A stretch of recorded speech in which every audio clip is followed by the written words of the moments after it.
starting today's video by asking people to subscribe if you're not already to the Witness 1.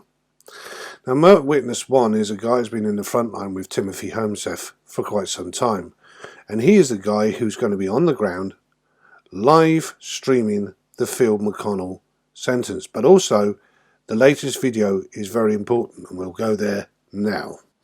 On Saturday, Mert revealed that he had received letters from relevant authorities. And I want people to understand that I'm not letting Field off the hook. What I was saying and what I'm realising is that Field McConnell has a serious problem. In fact, the last sentence on this part of this page is very important, and I want people to read it. It states, Field's problem started long before the creation of Able Danger, and to the point we shouldn't be surprised if his sister Christine Marcy comes forward one day saying, I told you so. He's sick, delusional man that is easily led when it supports his ego. This is why I'm pointing out why David Hawkins wasn't the beginning. He was the catalyst that took it to the next level. This is why we have the problem today. We are now looking at the documentation that shows quite clearly Mr. McConnell had serious issues back in 2006 because he was forced to go on medical leave, by the looks of it, by Northwest Airlines. Now, understanding how unions are, they can be extremely overzealous. So this in itself shows there is something going on. But also that he didn't actually get recommended to go and see the neuropsychologist till 2007. Knowing that this is the case, that if you go and see one of them, it's like the death knell. So his 28 years of career of being an airline pilot is hanging in the balance. He is obviously in panic mode. And we're going to show what happens next.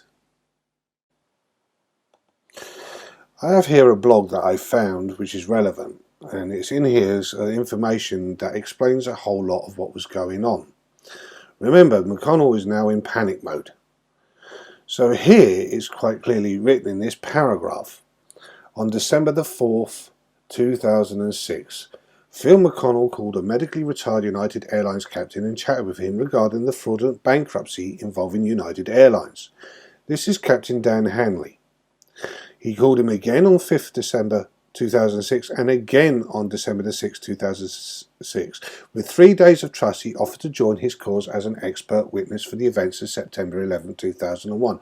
So what's that telling you is that these two didn't know each other until that date of December the 4th, 2006, because he reached out to Captain Dan Handley. Now, Dan Handley, on the other hand, the United Airlines captain, said that the attorney on the case wanted to stay focused, but that if Field was seriously working on September the 11th, Field McConnell should call David Hawkins. So on December the 6th, 2006, David Hawkins and Field McConnell were introduced to each other via email through the United Airlines captain Dan Handley. This is where it all starts. So the person that gives the information to the person that creates the chaos. To understand the sickness of what's going on here, we have David Hawkins' research on the, obviously, in the Wayback Machine back to 2003, which shows that Hawkins was already actively on the internet pushing out his crazy theories and was also putting out his also bloviated CV, which we're going to go into in quite detail, especially this one, Easeways, is going to be an interesting one at some point in the future. But also here you'll notice that David Hawkins likes to boast about that he's the world's first forensic economist, which is also a lie. We can prove all of this because I have all the evidence. But here we have 9 Scholars for 9/11 Truth, of which Hawkins managed to wangle his way into there. Now, as you can see, all these members are here just to prove that he was in there, and he did exist in there. And oh yes, Mr. Fetzer, this is the guy he went against when he was exposed by 9/11 Truth. So here we have forensic economics, joint venture enterprise, management and network design. Now he likes to say he's a forensic economics. He doesn't hold any documentation in economics, and he likes to also say he's a first-class mechanical engineer when he doesn't hold a degree in mechanical engineering. He holds a Bachelor of Arts in industrial management. We'll go into that also at a later date, but we can start seeing the pattern here of two Walter Mitty's joining together to create what we have now. What I'm showing you here is how the codependency of Hawkins and McConnell came about. Why Hawkins needed McConnell as much as McConnell needed Hawkins. This film was created by a guy called Slade. Now this is an interesting article which I'll link all below. But what I'm going to do is bring us to this bit here.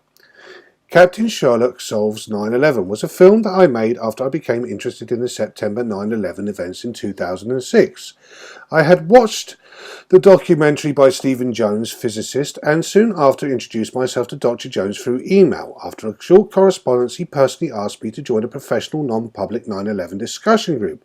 In that group, I also met David Hawkins, an Oxford graduate with experience in the oil fields, mathematics, and field explosives, with whom I eventually discussed my idea to produce a film about 9/11. With his help, Hawkins had made friends with an ex-Air Force pilot, Phil McConnell.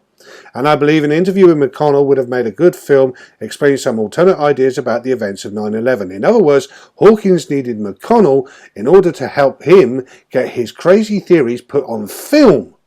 And Slade realised this, which is why if you read to the bottom of this, you will find that is why he got rid of them and this film. Let's talk about the elephant in the room. The elephant in the room is David Charles Hawkins. Now, McConnell was a willing participant in all the nonsense in the very beginning, and he deserves everything he's coming to him. But his partner in crime is the one nobody's looking at, and he's still going around pushing out his nonsense. This is his latest blog. And on here we have this incredible nonsense of his CV, which I will go through at a later stage, and we're going to break down every part of the lie in here. But on here I can do it in real time for you, because in here on this page we have him actually completing a lie. AI mentor since 1981 and creator of HESPA. Well, let's click on this HESPA, shall we? Let's see where it takes us to, because this will show you the actual people that created HESPA, and it wasn't David Charles Hawkins.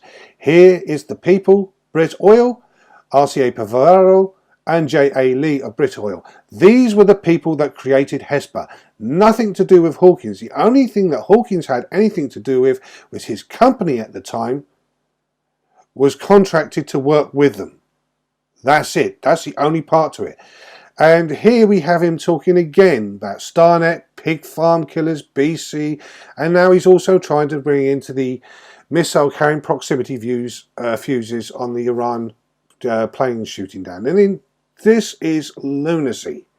But what I'm really looking at here, and what I'm going to show you, is about this social engineering protection appliance patent. This is one of these latest nonsense that he's been pushing out for a little while, and to do with Kinetic North America. As we can see here with all the nonsense he writes about. This is where McConnell got a lot of his stuff at the beginning. But here we got him check fake news and media plays with the Federal Bridge Certification Authority and Kinetic North America. Well, the Federal Bridge is it's like a credit card authorizer. But here we have this Kinetic North America again, and also this social engineering protection appliance. So let's show you exactly what this social engineering appliance really is. I present to you the social engineering protection appliance patent. And here we have the diagrams, which you've seen many a time being shoved up and making out that this is all some serious evil conspiracy in attacking people and controlling people and taking down planes and putting rockets in the air, etc., etc., from these crazy theories from Hawkins. What exactly is it? Well, all you've got to do is, if you're going to do any research and look at something, is follow it all the way down to see what it's also linked to. And here we go. Methods and systems for analysing data relate to possible online fraud. HoneyNet Farms as early warning systems for production networks. As you can see, systems protections for online services. Protection, online services, simulate phishing attack. Basically what this is a spam email protection device put into computers to stop their businesses being hacked by social engineers, which we started off on the first video, remember?